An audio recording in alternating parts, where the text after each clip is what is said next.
अलग अलग कंडीशंस दे रखी होती हैं, जैसे y is equal to M X plus C दे रखा होता था, ये लाइन की इक्वेशन होती थी। एक लाइन की इक्वेशन ये भी होती थी, y minus Y one is equal to M into X minus X one. तो ये कैसे होती थी, ये लाइन की इक्वेशन जो बनती थी ये तब बनती थी जब हमारे पास एक्स और वाई यानी कि 2 डायमेंशनल प्लेन होता था, है ना, एक्स और वाई होता था। तो देखे ना यहाँ पर बस एक्स और वाई ही तो है, इधर भी एक्स है और वाई है। एक्स वन वाई वन क्या हो गया, एक पॉइंट जिससे वो लाइन गुजर रही है, और एम क्या हो गया, उसका लाइन का स्लोप। ऐसे ही यहाँ पर अब मेरे को क्या मिलेगा, यहाँ पर हम जो इक्वेशन बनाएंगे लाइन की वो 3 डायमेंशनल स्पेस में बनाएंगे, 3D में बनाएंगे। और उसके अलावा हमको 2 फॉर्म्स में बनानी होगी, एक वेक्टर फॉर्म में और एक कार्टेशियन फॉर्म में। कार्टेशियन फॉर्म में तो एक्स वाई और जेड सब आएगा, लेकिन वेक्टर फॉर्म में आएगा I cap J cap K cap, ठीक है। तो इसमें equation of a line in space पहला देखेंगे, equation of a line through a given point and parallel to a given vector B vector. Equation of a line through a given point first करके लिखेंगे, equation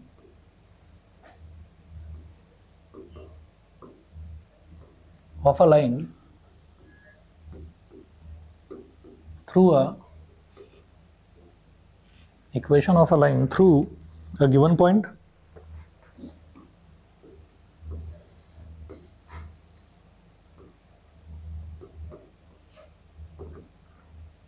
and parallel to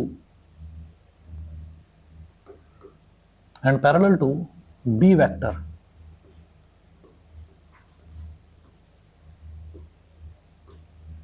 and parallel to b vector ना लिखकर ऐसे लिखें, parallel to a vector, अब लिखना b vector, ठीक। तो जैसे यहां पर क्या दे रखा होता था, यहां पर equation of a line when slope is given and y intercept is given, तब ये इक्वेशन यूज करते थे। Equation of a line through a given point, तो एक पॉइंट गिवन होगा, पॉइंट इस बार क्या होगा, x कॉमा y नहीं होगा, पॉइंट x1 कॉमा y1 नहीं होगा, x1 comma y1 comma z1, क्योंकि मैं 3D की बात कर रहा हूँ, है ना, तो हमारे पास तीनों कोऑर्डिनेट्स आएंगे। और parallel to a given vector, तो एक वेक्टर दे रखा होगा, उसके पैरेलल होगी रिक्वायर्ड लाइन। तो इसको कैसे लिखेंगे, यहां लिखेंगे हम r vector is equal to a vector plus lambda b vector, where a vector is equal to x1 I cap plus y1 j cap plus z1 k cap, that is, it is the position vector, it is the position vector of the point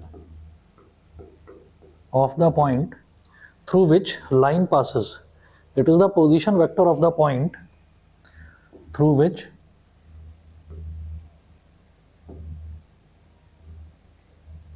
line passes।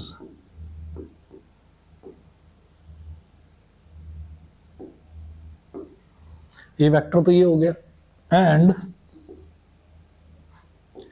B vector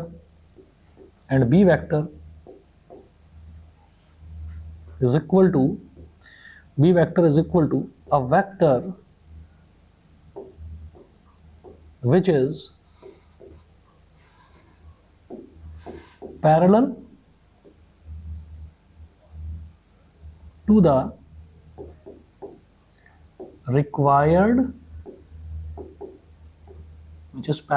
required line। बनाकर दिखा रहा हूं,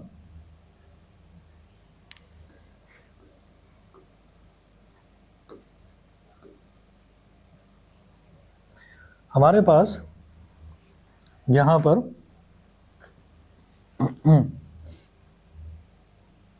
एक line दे रखी है ऐसे, ठीक है। अब ये जो लाइन है, ये लाइन है बी वेक्टर, ये लाइन है बी वेक्टर, और इधर एक पॉइंट दे रखा है, इधर एक पॉइंट दे रखा है P, इसको क्या बोलेंगे, x1 y1 z1। तो आर वेक्टर का मतलब क्या है? Required vector. रिक्वायर्ड वेक्टर मतलब जो लाइन मेरे को चाहिए ना, उस लाइन को हम रिक्वायर्ड वेक्टर, भाई वेक्टर फॉर्म में है तो वेक्टर फॉर्म में है तो इसका मतलब उसके ऊपर एक वेक्टर का सिंबल भी लगेगा। तो हमने कहा कि आर रिक्वायर्ड वेक्टर है उस लाइन का, जिस लाइन की मुझे इक्वेशन चाहिए। तो अब हम ये कहेंगे कि जो हमारा रिक्वायर्ड वेक्टर है, ये रिक्वायर्ड वेक्टर की लाइन कहाँ से गुजर रही है? पॉइंट पी से गुजर रही है और कुछ इस तरह से गुजर रही है। अब पॉइंट पी से गुजरने वाली लाइन तो बहुत सारी हो सकती है, ये हो सकती है, ये हो सकती है, लेकिन ये नहीं चाहिए। मुझे वो लाइन चाहिए जो कि इस गिवन वेक्टर के पैरेलल हो, मतलब ऐसी लाइन चाहिए, ये लाइन चाहिए। समझ गए? तो ये वाली जो लाइन है ये कहलाएगी आर वेक्टर। ठीक है, लिखिएगा, and R vector is the required vector, is the required vector, and r vector is equal to xi cap plus yj cap plus zk cap। ये लिखना नहीं होता मेरे को, ये तो मैं आपको बता रहा हूं। जब हम कोई भी लाइन की इक्वेशन बनाते हैं तो उसमें x y और z तो लिखते हैं ना, है ना? x और y, जैसे हमने y is equal to M X plus C लिया तो उसमें x और y तो रहा ना, x और y की कोई वैल्यू नहीं लिखते, x और y एज इट इज रहेगा। इसी तरह से आपको ये पूरा टर्म एक्स आई कैप प्लस वाई जे कैप प्लस जेड के कैप लिखने की जरूरत नहीं है, इसकी जगह सिर्फ आप आर वेक्टर लिखेंगे। ठीक है, तो जब भी कभी वेक्टर फॉर्म होगी, ये this is called vector form, side में लिखना वेक्टर फॉर्म। ये हो गया। उसके बाद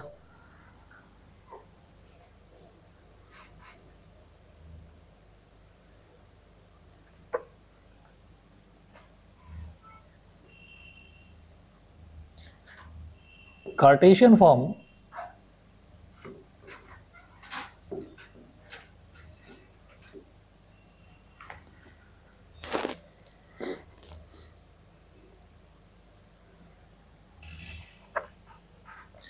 कार्टेशियन फॉर्म क्या होगी? अच्छा, ये जो बी वेक्टर है, बी वेक्टर को ऐसे लिखते हैं हम, B vector is equal to A I cap plus B J cap plus C K cap, A I cap plus B J cap plus C K cap, ये B vector होता है। तो Cartesian form क्या होगी? x minus X one. देखो अजीब तरीके की इक्वेशन होगी ये कार्टेशियन फॉर्म वाली, इसमें दो बार इक्वालिटी साइन आएंगे, x minus X one upon A is equal to Y minus Y one upon B is equal to z minus Z one upon C. बस इतना। अब आप समझ गए होंगे, यहां पर देखिए x y और z तो रहेगा ही रहेगा, है ना? और जो ये x1 है, x1 y1 z1, ये कहां से आया? x1 y1 z1 ये पॉइंट के कोऑर्डिनेट्स हैं, जिस पॉइंट से वो लाइन गुजर रही है, x1 y1 z1। ठीक है, अच्छा, और a b और c क्या है? a b और c जो डायरेक्शन वेक्टर है, इसको ना डायरेक्शन वेक्टर भी कहा जाता है, b वेक्टर, इसको डायरेक्शन वेक्टर भी कहते हैं। इसके जो डायरेक्शन रेशियोज हैं, डायरेक्शन रेशियोज क्या होते हैं? आई कैप का कोफिशिएंट, जे कैप का कोफिशिएंट, के कैप का कोफिशिएंट, इसके डायरेक्शन रेशियोज हैं ए बी और सी। तो डिनोमिनेटर में ए बी और सी ऐसे आ जाएगा। ठीक है, तो ये हमारी वो वाली लाइन हो गई, when a line passes through a point and parallel to a vector B vector. अच्छा,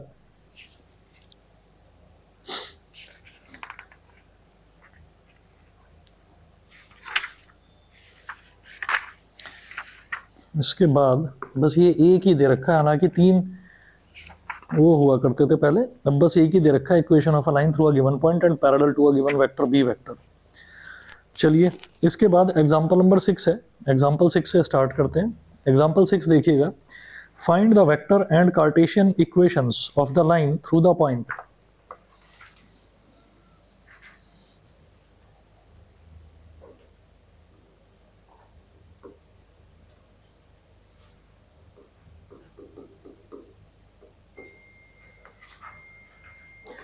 एग्जाम्पल 6, इसमें देखिए, find the vector and Cartesian equations of the line through the point 5 2 -4 and which is parallel to the vector. तो line passes through the point, required line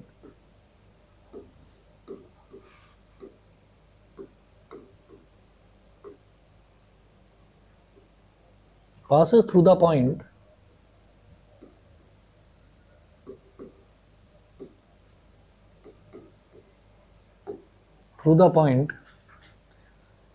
P 5 2 -4, और हमारे लिए वो point क्या होता है जिसके लाइन पास होती है x1 y1 z1, 5 2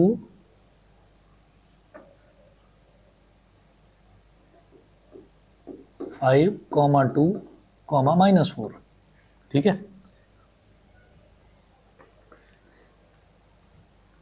and which is parallel to the vector, यानी कि बी वेक्टर क्या दे रखा है 3i cap plus 2j cap minus 8k cap, 3i cap plus 2j cap minus 8k cap, ये है, ठीक है। तो वो कह रहे हैं कि आपको वेक्टर फॉर्म में भी उसकी लाइन की इक्वेशन बतानी है और कार्टेशियन फॉर्म में भी बतानी है। तो वेक्टर फॉर्म में क्या हो जाएगा,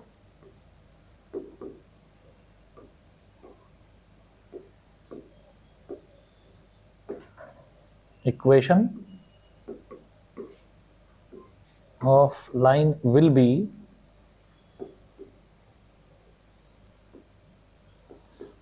are vector is equal to A vector plus lambda B vector. अच्छा, लैम्बडा क्या, लैम्बडा कोई भी कांस्टेंट है।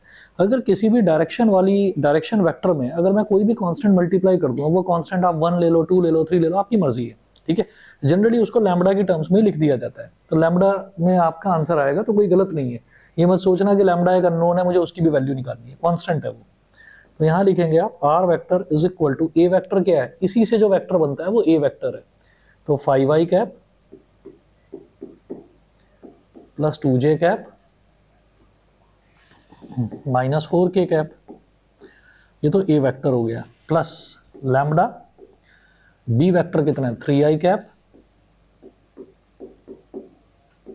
Plus 2j cap minus 8k cap, ये बी वेक्टर हो गया। तो R vector is equal to A vector plus lambda B vector, ये तो वेक्टर फॉर्म हो गई। अब बात करेंगे कार्टेशियन फॉर्म की। कार्टेशियन फॉर्म,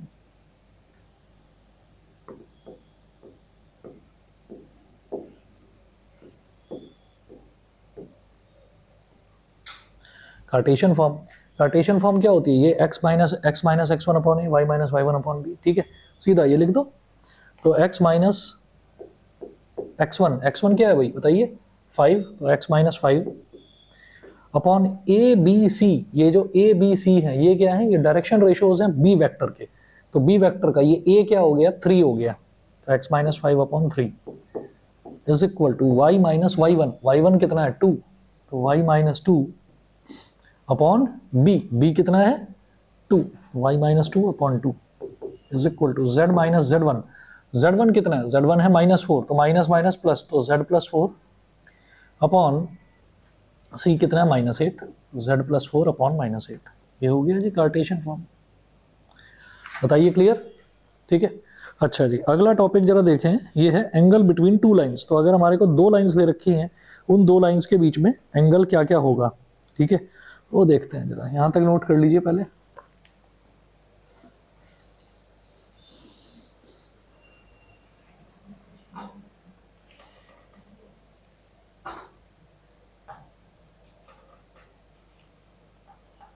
हो गया,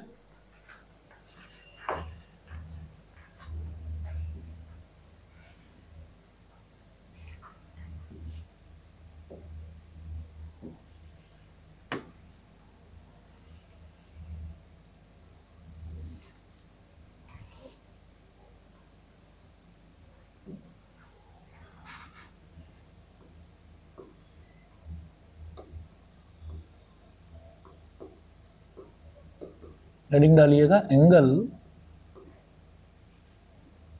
बिटवीन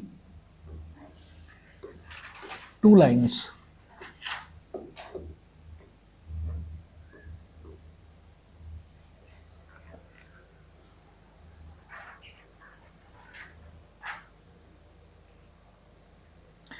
लिखें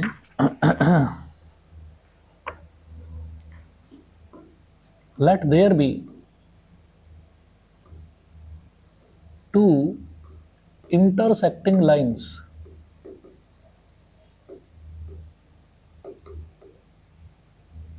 let there be two intersecting lines r1 vector is equal to a1 vector plus lambda b1 vector and r2 vector is equal to a2 vector plus lambda b2 vector. तो जब ये intersecting lines होती है ना, तो मेरे को B vector से मतलब होता है, मुझे ए वेक्टर से लेना देना नहीं होता। वो तो किसी भी पॉइंट से गुजर सकती है लाइन। लाइन तो कितने पॉइंट से गुजरती है, इनफाइनाइट पॉइंट से, है ना। तो हम ये कहेंगे लेकिन लाइन की ना डायरेक्शन कभी चेंज नहीं होती, तो इसलिए डायरेक्शन वेक्टर पहली वाली लाइन का फिक्स रहने वाला है b1 वेक्टर और दूसरी वाली लाइन का b2 वेक्टर, ये डायरेक्शन वेक्टर दोनों के फिक्स रहने वाले हैं। तो मुझे b1 वेक्टर और b2 वेक्टर लेना है, तो आप ये कहें यहां पर लिखें वेयर b1 वेक्टर, हाँ जी b1 वेक्टर के डायरेक्शन रेशियोज क्या लिए थे b वेक्टर के a b c, तो यहां क्या लिखेंगे a1 i cap plus b1 j cap plus c1 k cap, A B C हो गए, 1 है तो 1 1 1 लग गया बस नीचे। ऐसे ही जब b2 वेक्टर है तो इसमें भी क्या होगा, ए बी सी ही लिखेंगे, बस 2 2 2 लग जाएगा नीचे, तो a2 i cap plus b2 j cap plus c2 k cap. ठीक है, तो b1 वेक्टर और b2 वेक्टर आ गया। इसके बाद देखिएगा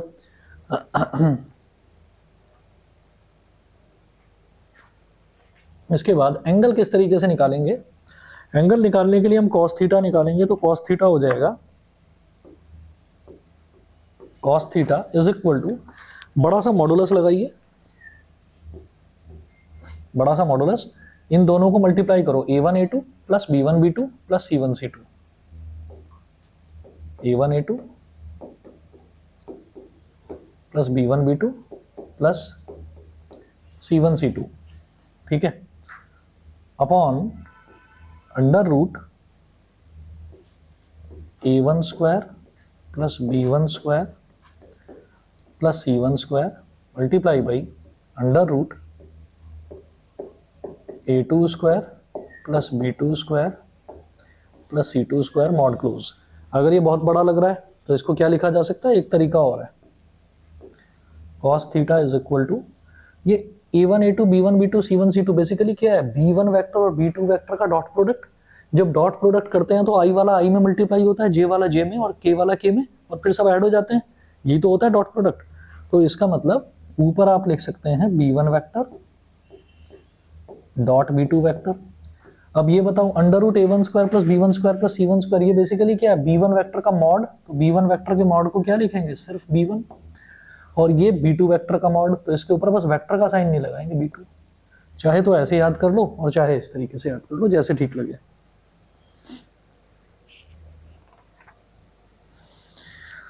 अच्छा उसके बाद लिखेंगे two lines are perpendicular to each other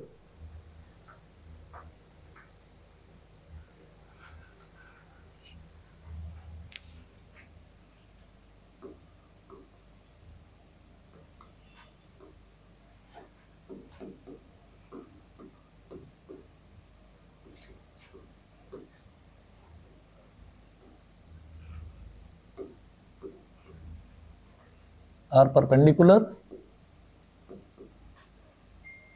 to each other if two lines are perpendicular to each other। दो लाइंस परपेंडिकुलर कब होगी, जब दोनों का डॉट प्रोडक्ट जो है वो 0 के बराबर हो जाए, है ना। बेसिकली ये पूरा का पूरा हमें डायरेक्शन, मैं कह रहा हूँ ना, पॉइंट्स तो बहुत सारे होते हैं, लाइन जिन पॉइंट से गुजरती है डायरेक्शन एक ही होती है। तो दोनों का dot product b1 vector dot b2 vector अगर ये 0 के बराबर हो जाए, तो इसका मतलब क्या है, if b1 vector dot b2 vector is equal to 0 or a1 a2 plus b1 b2 plus c1 c2 is equal to 0। तो एक तो ये हुआ, two lines are perpendicular to each other, ठीक है। अच्छा, और दो लाइंस जो हैं वो एक दूसरे के पैरेलल कब होंगी,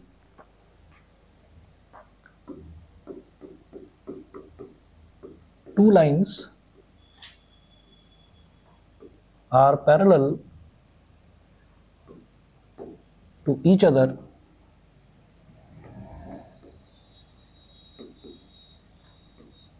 to lines are parallel to each other if, अगर इनका रेशियो जो है वो इक्वल हो जाए, है ना, A1/A2, B1/B2 और C1/C2, अगर इनका रेशियो इक्वल हो गया तो दोनों लाइंस पैरेलल हो जाएंगी।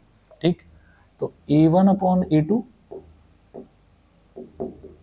Is equal to B1/B2 is equal to C1/C2।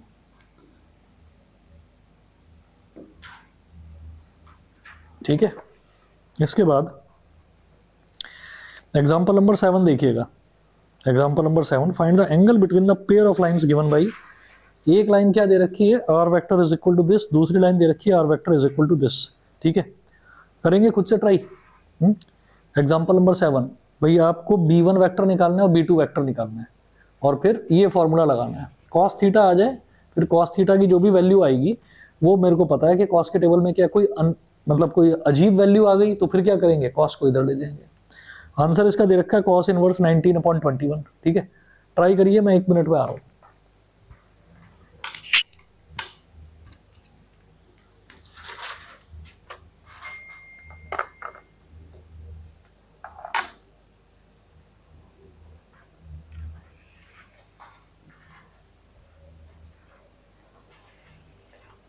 आगे करना चाहिए थोड़ी सी सॉरी।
हो गया।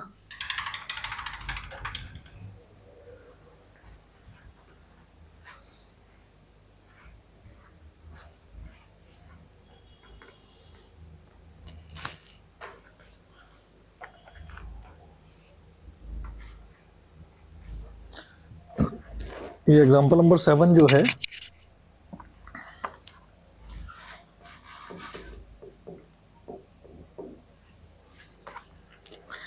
एग्जाम्पल 7 में जो दो लाइंस दे रखी हैं वो क्या हैं, आर वेक्टर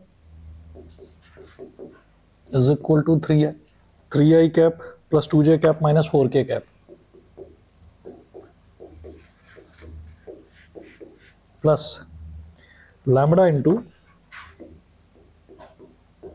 आई cap plus 2j cap plus 2k cap. ठीक, उसके बाद दूसरी लाइन जो दे रखी है वो क्या है, R vector is equal to क्या दे रखा है, 5i माइनस 2j। तो 5i माइनस 2j, अब इसमें k वाला टर्म नहीं दे रखा, कोई प्रॉब्लम नहीं है, वो 0k कैप हो जाएगा प्लस म्यू। तो दूसरी लाइन है उसका कांस्टेंट इन्होंने म्यू दे रखा है, तो mu into 3i plus 2j plus 6k।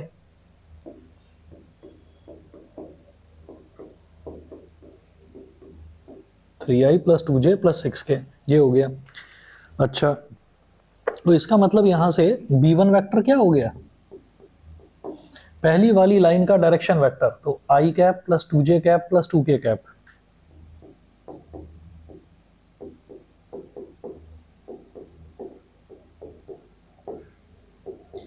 और b2 वेक्टर क्या हो गया, 3i cap plus 2j cap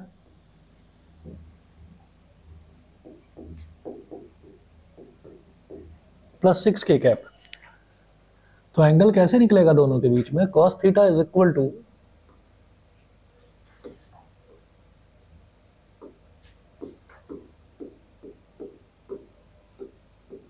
b1 vector dot b2 vector upon b1 b2 का मॉड। तो b1 vector dot b2 vector कैसे निकलेगा भाई, ये जो है 1 इंटू 3 क्या हो गया 3 प्लस 2 इंटू 2 ये क्या हो गया 4 प्लस 2 इंटू 6 ये क्या हो गया 12 हो गया अपॉन b1 b2। तो b1 क्या होगा, इसका मॉड 1 का स्क्वायर प्लस 2 का स्क्वायर प्लस 2 का स्क्वायर,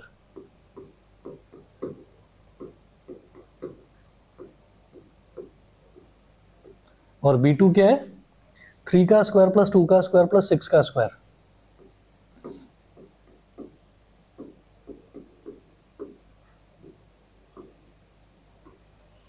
ठीक है, तो ये हो जाएगा हमारे पास 3 प्लस 4 7 प्लस 12 19 अपॉन 2 का square 4 4 plus 4 8 plus 1 9 under root 9, और इधर 6 का स्क्वायर 36 36 प्लस 4 40 40 प्लस 9 49।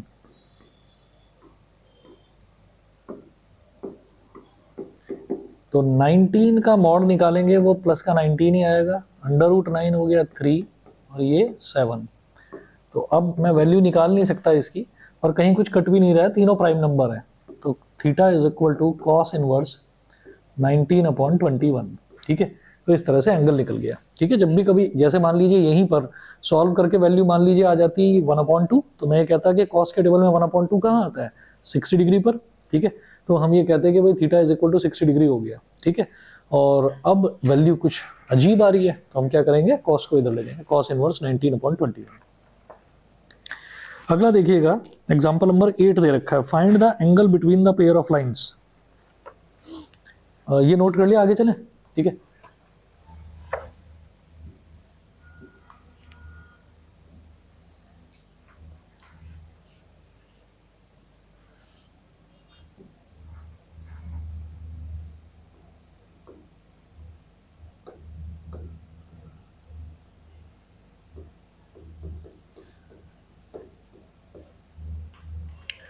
देखिएगा, find the angle between the pair of lines. तो फर्स्ट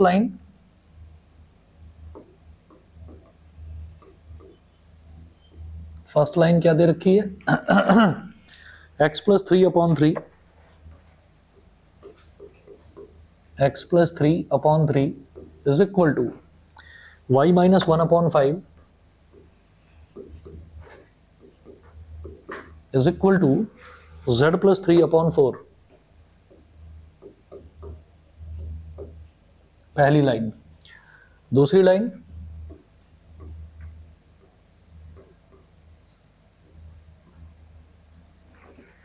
x प्लस 1/1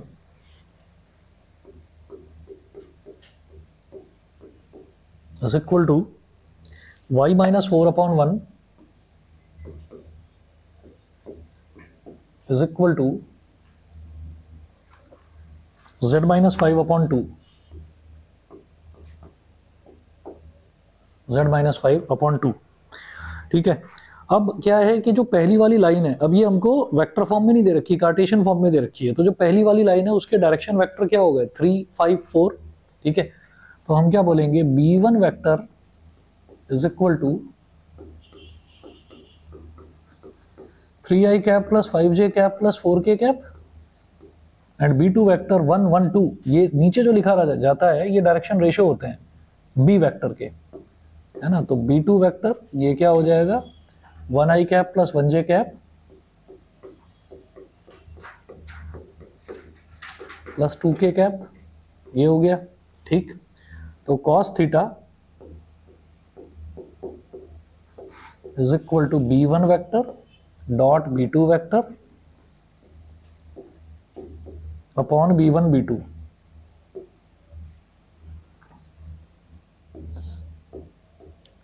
तो cos theta is equal to mod b1 vector dot b2 vector कैसे निकलेगा 3 into 1 3 plus 5 into 1 5 plus 4 into 2 8 upon b1 b2 कैसे निकलेगा 3 का square plus 5 का square plus 4 का square,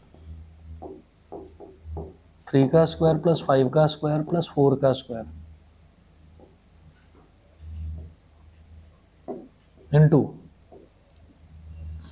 1 का स्क्वायर प्लस 1 का स्क्वायर प्लस 2 का स्क्वायर, 1 का स्क्वायर प्लस 1 का स्क्वायर प्लस 2 का स्क्वायर।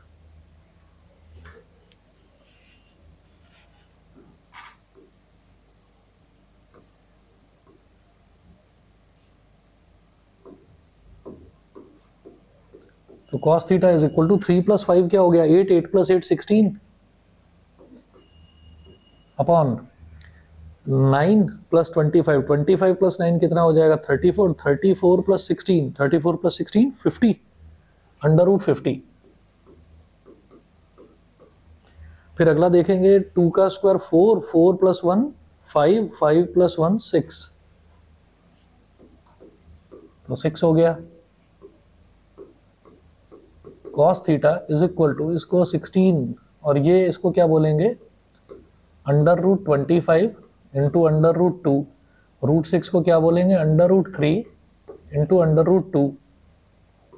ऐसा क्यों करा क्योंकि रूट 2 इंटू रूट 2 2 हो जाएगा, तो 16 अपॉन 25 का square root 5, root 2 into 2 is 2 root 3, ये हो गया। अब 2 8 जा 16 और रूट 3 डिनोमिनेटर में अगर इसको मैं रैशनलाइज कर दूं तो रूट 3 से नीचे मल्टीप्लाई, रूट 3 से ऊपर मल्टीप्लाई। तो cos theta is equal to कुछ भी करने ये कोई नोन वैल्यू नहीं आ रही है, 8 रूट 3 अपॉन 15 आ रहा है, तो theta is equal to cos inverse 8 root 3 upon 15, ये वैल्यू आ गई यहां पर थीटा की। ठीक है, अच्छा जी, इसके बाद नेक्स्ट टॉपिक लिखिएगा shortest distance between two lines.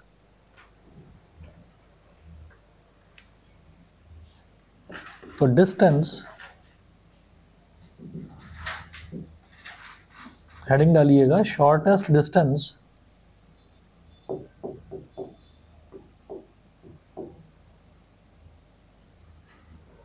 Between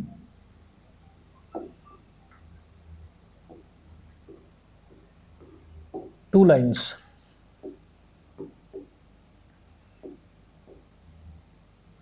shortest distance between two lines, तो हमें दो लाइंस के बीच का शॉर्टेस्ट डिस्टेंस निकालना है। अब लाइंस भी हमें ना दो तरीके की लेनी है, एक क्या लेनी है स्क्यू लाइंस। स्क्यू लाइंस कौन सी लाइंस होती हैं जो कि पैरेलल नहीं होती आपस में, और एक लेनी है पैरेलल लाइंस। पैरेलल लाइंस तो हम समझ ही गए, जो जिनके बीच में बराबर डिस्टेंस रहता है हर जगह। तो हम पहला लिखेंगे distance between to skew lines.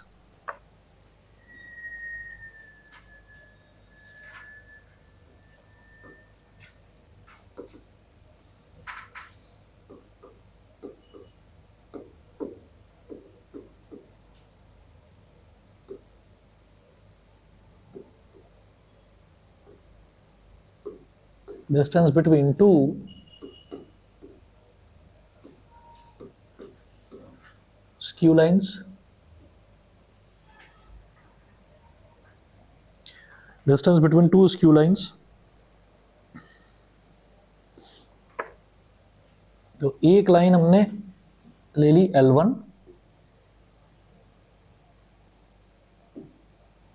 और एक ले ली L2, ऑब्वियसली पैरेलल नहीं है दोनों,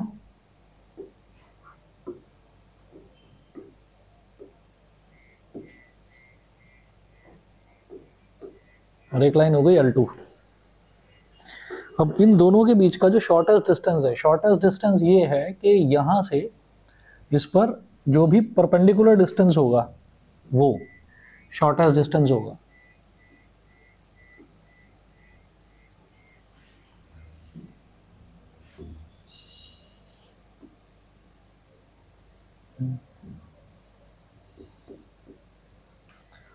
तो ये जो शॉर्टेस्ट डिस्टेंस है ये कैसे निकलेगा?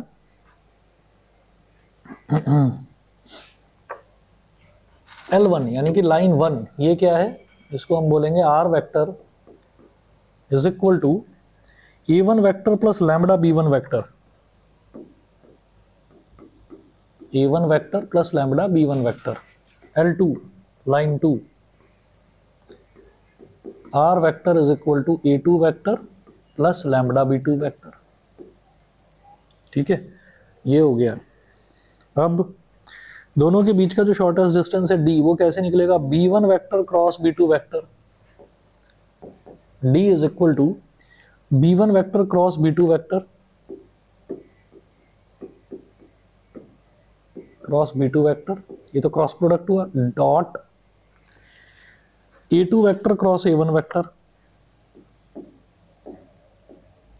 A2 vector cross A1 vector. अब ध्यान रखना इसमें A1 क्रॉस A2 मत कर देना, इधर B1 B2 लेंगे लेकिन इधर A2 A1 लेंगे, है ना। तो जो क्रॉस प्रोडक्ट है वो एंटी कॉम्यूटेटिव होता है, तो A2 क्रॉस A1 ही लेना upon B1 vector cross B2 vector का मॉड।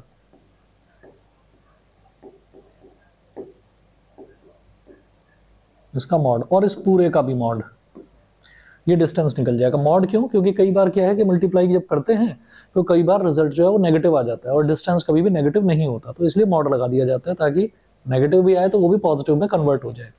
ये कब निकाला जाएगा? ये जब हमारे पास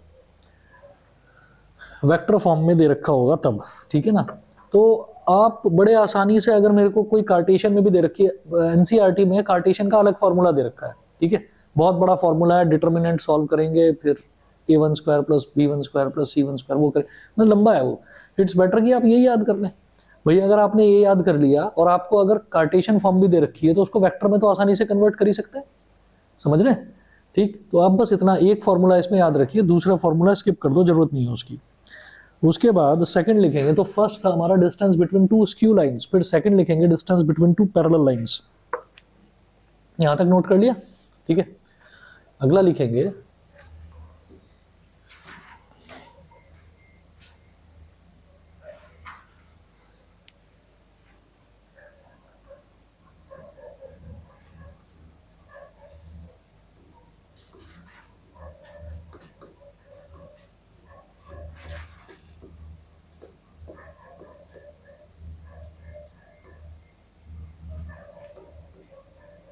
distance between two parallel lines।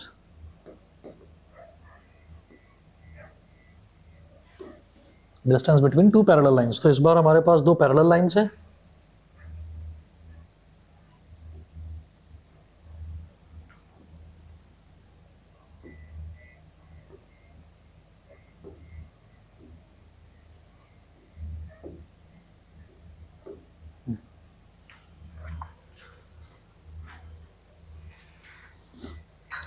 Distance between two parallel lines. तो फर्स्ट लाइन 1 ये क्या है? a1 vector plus lambda b vector, r vector is equal to a1 vector plus lambda b vector.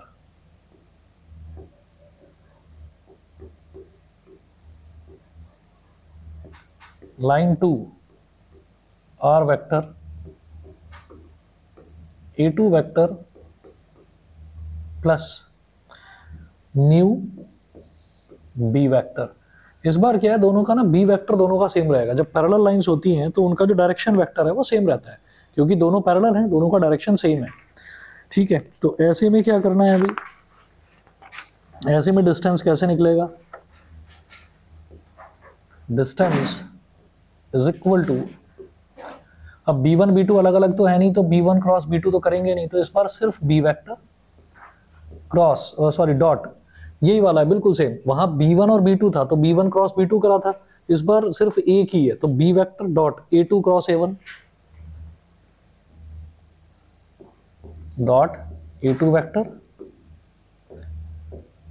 Cross a1 vector upon b मतलब b का mod. ठीक है, ये हो गया जी। अब इसके बाद एग्जाम्पल है, जैसे एग्जाम्पल नंबर 9 है, एग्जाम्पल नंबर 9 कर सकते हैं अपने आप try. Find the shortest distance between the lines L1 and L2। आपको A1 वेक्टर चाहिए, A2 वेक्टर चाहिए, B1 चाहिए, B2 चाहिए। ठीक है ना, तो जैसे एग्जाम्पल नंबर 9 है, तो इसमें देखिए जो फर्स्ट लाइन दे रखी है वो क्या है, R vector is equal to I plus J, मतलब I cap plus J cap दे रखा है, बस I cap plus J cap. तो 1 I cap plus 1 J cap, के है ही नहीं तो उसको अपने आप लिख दूंगा 0 के कैप। ठीक, plus lambda 2 I cap minus J cap plus K cap. ऐसे ही जो लाइन 2 दे रखी है, R vector is equal to 2i plus J minus K, तो 2i प्लस 1j माइनस के यानी कि माइनस 1 के कैप, और प्लस म्यू और ब्रैकेट में 3i minus 5j plus 2k, 3i minus 5j plus 2k। आ गई सारी वैल्यूज। ये क्या है, पहला जो है ये A1 वेक्टर है और वो क्या है, B1 वेक्टर है।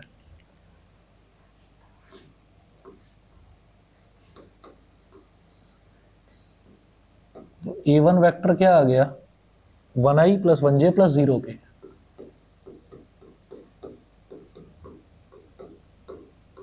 ठीक है, B1 vector 2i minus 1j plus 1k।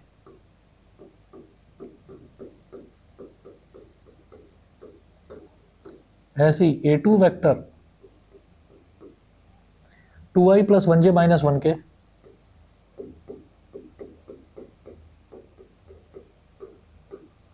ऐसे B2 vector 3i minus 5j plus 2k।